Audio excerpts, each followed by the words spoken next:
Dividing complex numbers in this form is probably the most complicated process that you'll do with them. There are better ways of dividing complex numbers that you'll find if you do a more complete course in complex numbers, such as the ones that are available in Year 11 and Year 12. What we don't want is to have a complex number on the bottom. We need to work with this so that on the bottom we have a real number. It's a process called realizing the denominator. Now there's a trick to it. What we do is we multiply both the top and the bottom by the complex conjugate of the number on the bottom. Now there's more about conjugates later. All you need to know for now is that you just change the sign in the middle. So it becomes 2 plus 3i. So you note that the conjugate has the same real part. The real parts are both 2, but the imaginary parts are different in sign. And we'll multiply the top by the same thing. Now by doing that, effectively we're multiplied by 1 because we've multiplied the top and the bottom by the same thing.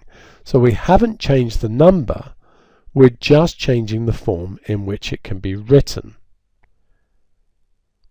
Now we know how to expand brackets. I'm going to go over here and do it though. So we've got 5 plus 4i and 2 plus 3i.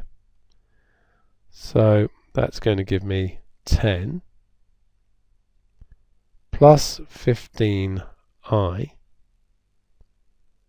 plus 8i plus 12i squared.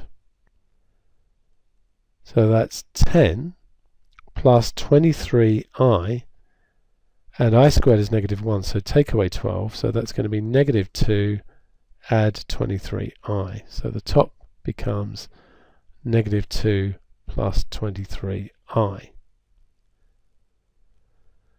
Now the bottom, notice it's a difference of 2 squares. I'll do this in full and then we'll look at how you could shortcut this. So we're going to get 4 plus 6i minus 6i minus 9i squared. Well, these cancel out and we end up with 4 plus 9, because I squared is -1, which is 13. And that is our final answer. But note here that we could have done a shortcut because it's a difference of 2 squares.